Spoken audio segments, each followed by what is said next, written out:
It's episode 169 of the Security Weekly News. Welcome to the week of 21 November 2021. Lots of 21s in there.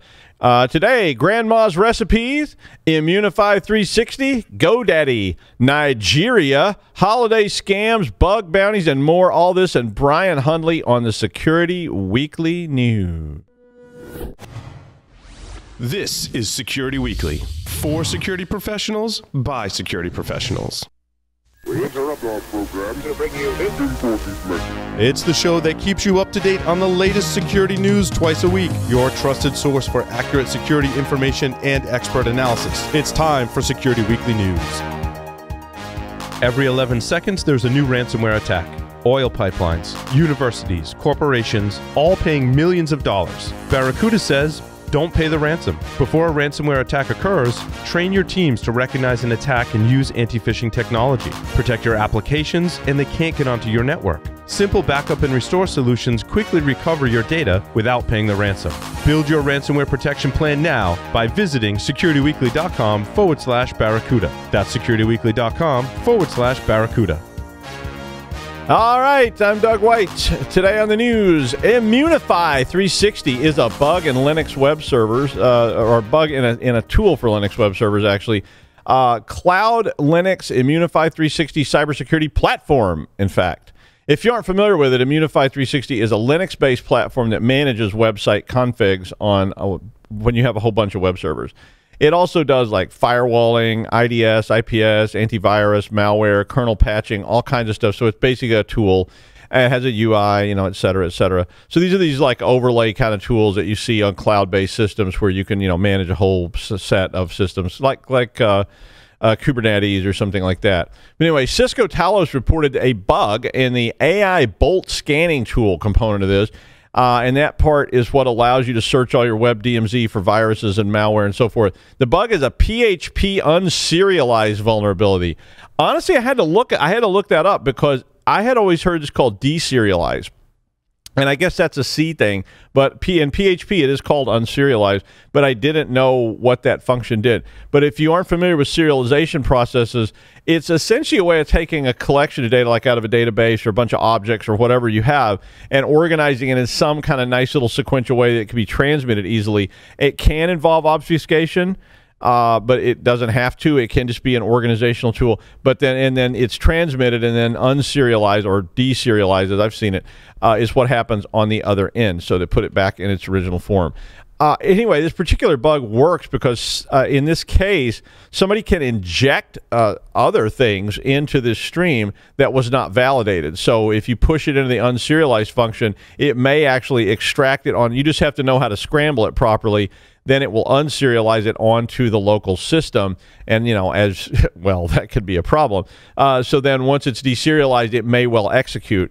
Answer to this, the obvious is upgrade to the latest version of the platform, which is patched. Or if you don't want to do that, I guess you can just suffer the consequences. It may be time to say goodbye, Daddy, to GoDaddy. Yet another incident at the hosting and domain company. GoDaddy is the largest domain registrar, and they just logged their 5th major cyber incident since 2018. This one, which apparently started on the 6th of September, was not discovered until November 17th. So you'd think that a company that can afford to buy all those Super Bowl ads could afford a good cyber team. I mean, I guess all those ads are more important than like actually addressing these issues. But anyway, the attack was detected in a managed WordPress hosting environment. So they do host all kinds of sites, and they do have managed WordPress if you want that. And they began investigating when it was discovered. Apparently, once again, so maybe it's not the cyber team, it's something else, but the attacker had a password and a username for the legacy code base. So it's a credential stuffing attack. And they got into the legacy code base and managed WordPress. According to company then, emails and customer numbers for 1.2 million managed WordPress customers were exfiltrated. They also lost, but did not say how many of those 1.2 million, lost SFTP and database usernames, which, you know, okay. And then they lost also the SSL private keys. Oops. And so they've had to reset all that stuff for all these WordPress sites. They did not comment if multi-factor was in use, but they were asked about it by the people that wrote the article. And I'm guessing no. But it's just a guess. I mean, you know, it's when you're the biggest daddy in town. I'm not saying that on a family program. I'm not reading the rest of that. Nope. I know I wrote it, but I'm not reading it anyway. Anyway, you do need to do better, guys. I mean, you're definitely the biggest target. And I know it happens, but 5 times in 3 years means something needs to change. Check your site. If you are using that site, be sure and check it if you haven't already. Back in August, emails were being sent with a new twist on ransomware. So that's the only reason I'm going to mention this. These particular emails were attempting to recruit employees to unleash the ransomware on the company in exchange for a cut of the ransom. I mean, I got to admit, that's a pretty clever scam. I mean, so, you know, I mean, it's always who can build a better mousetrap. And apparently somebody was thinking, maybe disgruntled employees would do my work for me and I'll give them a cut of the ransom that gets paid. So anyway, this week, the Nigerian authorities arrested a suspect connected to that scheme. Abnormal Security first spotted the emails when this was running, and they basically did a sting on the company. So most of this came from Abnormal Security actually following up on this. They played along. They pretended to be a person that was interested, and they finally traced the operation to a person named Oluwaseun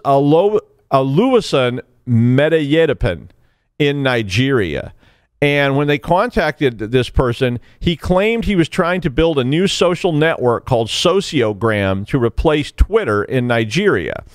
And Nigeria had banned Twitter back in June because some of the tweets from the Nigerian president had been deleted by Twitter. So Krebs on Security apparently decided they were going to try to engage this person, and they went to the LinkedIn site and asked them. The person then immediately asked them not to damage this is a quote, please don't damage Sociogram's reputation, and I am a promising young man. So it was a little weird. And then that person went out and started bashing Krebs and described Krebs as and this is my favorite, a clout-chasing monger. I don't know what that is. I mean, I got to say, I just learned a new swear or something. I'm going to call people that on the highway now when they cut me off. It's like, oh, you clout-chasing monger. I kind of want to Google it, but then I was like, no, I'm not going to Google that. I'm not going to Google clout-chasing monger because I don't probably want to know what that is. And every time I've ever Googled something like that, I regretted it so much. So, yeah, I'm not going to Google it. But anyway, investigators said that Medeyedepan had been trying to scam scammers. So this apparently started with him trying to scam scammers in Nigeria who were using phishing, and he was trying phishing, but it didn't work. And so he started this whole thing about how would you like to get in on the heist kind of thing. Now, normally Nigeria pretty much doesn't pay much attention to this kind of stuff, but Nigeria got upset because he was targeting Nigerian banks with the scam. And since scams are a literal, and the article actually describes how much money flows into Nigeria from these kind of scams every year, it's a multi-billion-dollar industry. I mean, it's not quite up with like pornography, but it's definitely a big business. So, if you start messing with the mob bosses, well, look out. And then, you end up getting arrested. And I'm sure, I don't know what prison in Nigeria is like, but it's probably not much fun. So interesting story though. So it's fun to read. Speaking of scams, it is a holiday week in the United States, one of the big holiday weeks of the year. And it is the scam week of all scam weeks in the United States for the year. Now, long before technology took over, and probably before Don Draper smoked his last Camel down to the nub, people were scamming shoppers.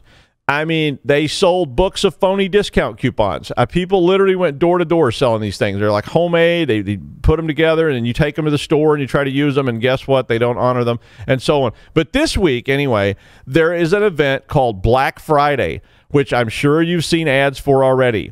And Black Friday is followed by Cyber Monday, and then Giving Tuesday, and probably Regret Wednesday or something like that. But anyway, each of these events is a day that is supposed to get you to get out your credit card somehow and spend going into the holiday season. Before you start really spending, this is when you're supposed to spend now. And of course, the legends are there's all these great deals. Okay, fine. But of course, as ever, scam people know about this. You want a PS5 for retail price minus 25%? Click here.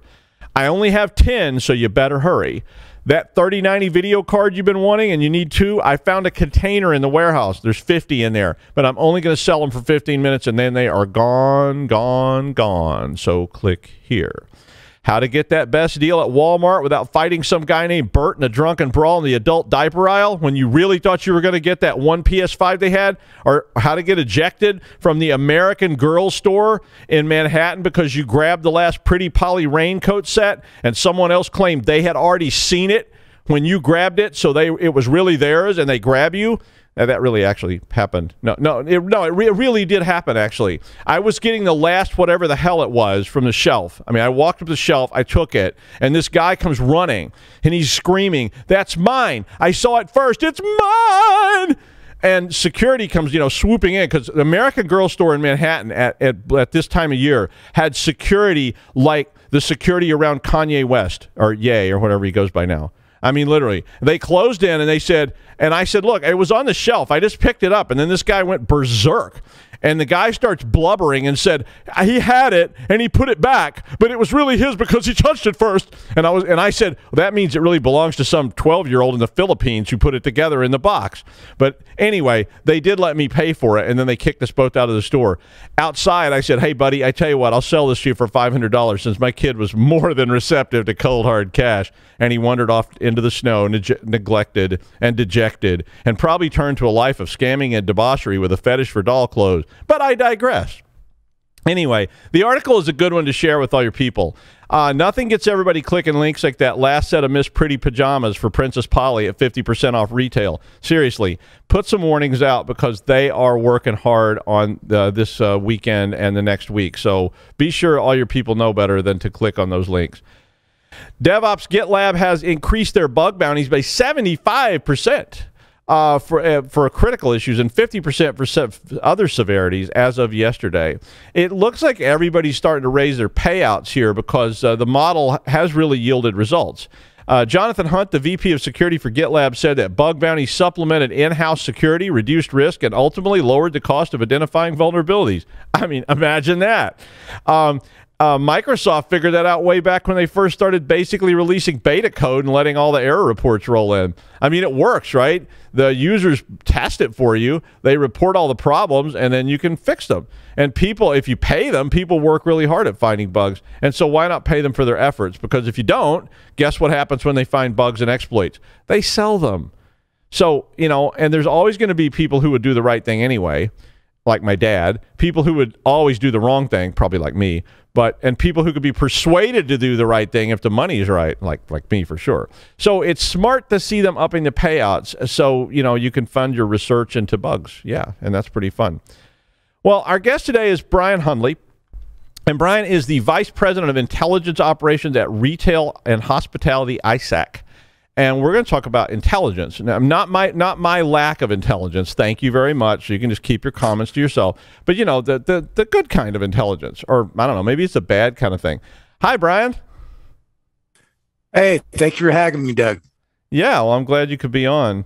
I know that you're an expert on intelligence and all this kind of stuff. And it's a very interesting thing to me because I think all of us have often thought about, should we collect intelligence. So one of the first things I wanted to ask you is what actually is, how do you describe intelligence or what it is?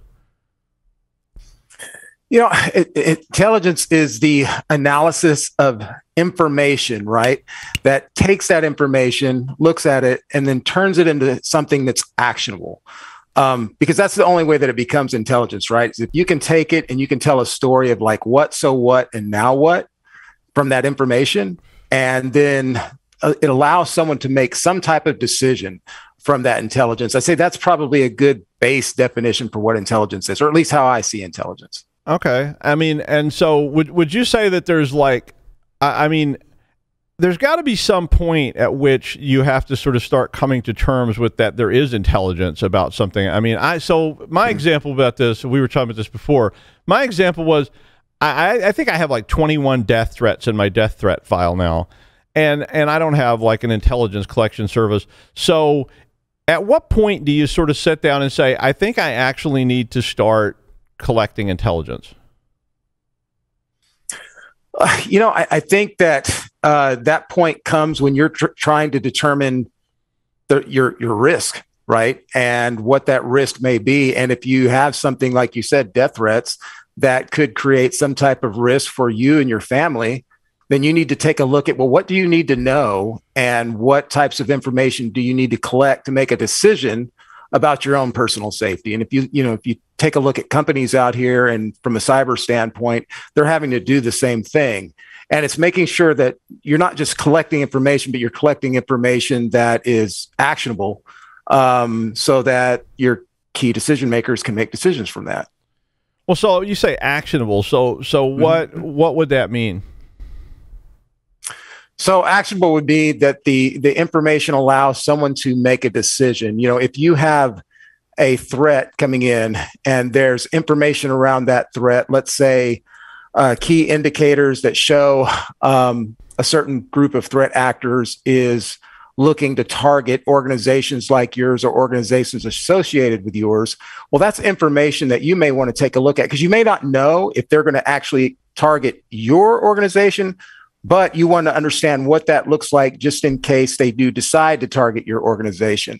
And that information that you're looking at then becomes actionable at the point where you can take that information and make a decision from it. If there are indications that they're targeting maybe your customer base or customers that are similar, then you're going to want to look at that information and turn around and take it and go, well, all right, what can we do to make sure that this doesn't impact the customers that we have or our organization itself? Does that make sense? Yeah, no, that makes sense. Yeah. There obviously are degrees of this stuff. So let's just say like I'm a hotel chain. I mean, that's sort of your realm, right? Is this kind of stuff. And I'm a hotel chain and I start seeing, or somebody comes in and says, I saw this website where they were talking about doing something to your hotel chain. What would I do? I mean, so if I'm the CEO of Doug's Big Time Hotels all across America for $9.99 a night, what are my steps? So if I'm a CIO or a CISO or whatever C-level person, what do I do? I mean, do I do anything, or do I just kick back and say, eh? Well, it depends on what the risk is that's posed by the threat that you're seeing. If you're saying that, I'm seeing, information out there that my customers are being targeted in a certain way. Let's say that they're using your brand to scam the customers out of like fraudulent reservations. Well, that's an issue. Now you're going to have to identify from that intelligence, hopefully maybe back to the who or the tactics and techniques and procedures that the threat actors are using, identify what those look like, and then formulate a plan of, a remediation plan of some sort based on that information that you've collected. And then depending on what you have in your environment that will allow you to defend against that, there may be things that you need to do from a tuning standpoint on the systems that you currently have, or it may be a situation where you go, you know what, we can't defend against this. We need something else, and we need to go and buy a new piece of technology, or we need to work with a certain vendor to help us to defend against this, because these customers may get, upset. They may not make reservations anymore. They may not trust the brand. And then we, could lose customers to brand XYZ and they could go somewhere else. Well, so would my like first step, and I've interviewed some people like this before that were from these kind of companies. Would my first step be to contact like an Intel collection type company?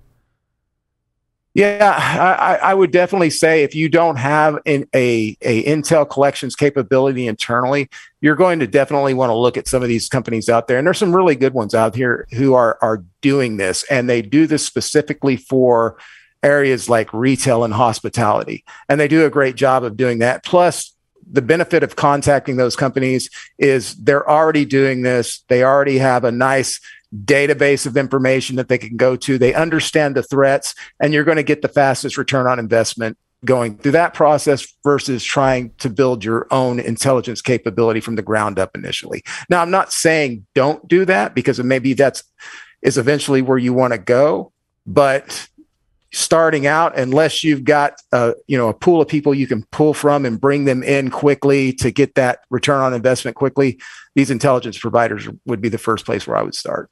Is ISAC putting out like information like that? I mean, I know I get like alerts from different, government sources and things like that for not for retail and hospitality, but I mean, is ISAC putting out alerts like that so they can say, oh, Doug's hotel chain is getting targeted or whatever? So the interesting thing is, yes, we do.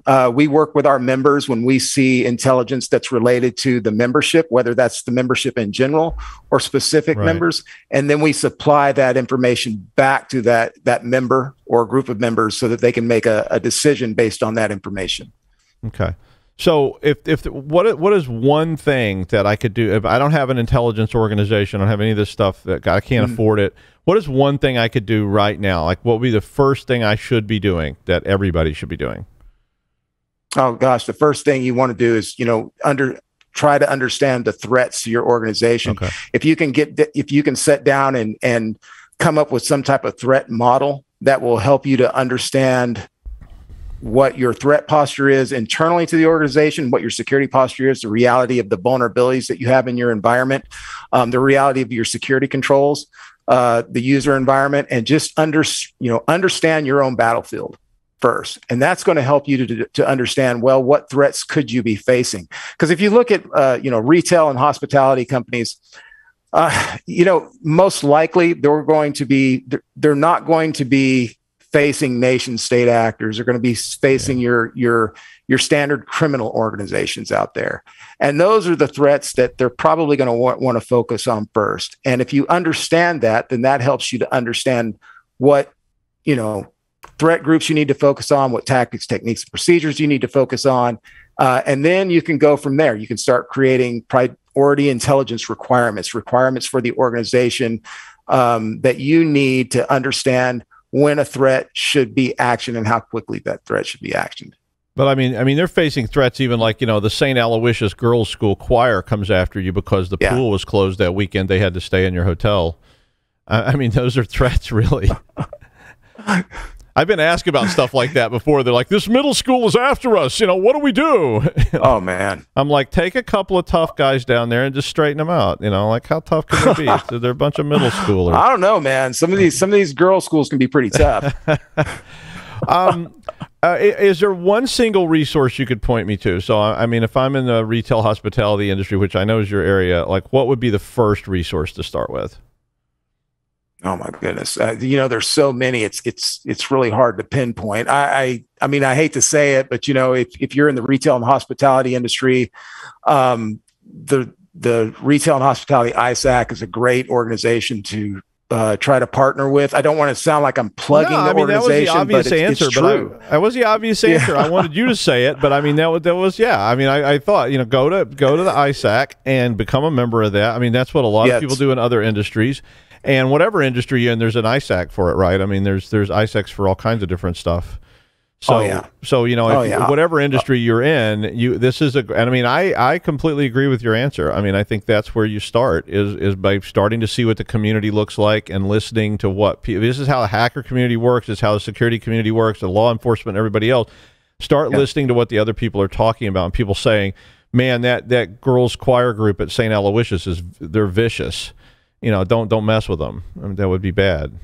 So, yeah. Well, I'll throw this out there too. I mean, the other thing too is talk to your people. I mean, if you've got a group of individuals on your team and they're doing security in some way, shape, or form, they've probably got a pretty good idea of what those threats are or where to start. So you want to talk to them first, and then explore reaching out to the ISACs. The ISACs are great. I mean, we're tied into each other. We communicate with each other. Go ahead. But I get a lot of calls from people that don't have teams. They call me and say, "Oh, hey, I saw your show," or "Hey, I was in a class you taught back in 1997, and I was wondering what you thought about this." And I don't know a lot about telling them where to go for like intel, but it's something I've been thinking about a lot. It's a cool thing. So, no, that's actually a good point. Good point. No, go ahead. So, well, it's interesting you bring that up because you have a lot of folks out there who just have, they're just thinking about the threats in general, right? And they have a small business. They don't know where to start. They don't have a team, so they can reach out to an ISAC and we can help to provide that guidance. as best that we can, and or get them tied into the right, group that can help them to understand what those threats look like. But that's a good place to start. And what's the website for that? Is there a website URL for that, the one that you represent? Yeah, it's RH-ISAC.org. Okay. Hold on just a second. I'll pull it up. I should know that off the top of my head, but I'm. Oh, yeah.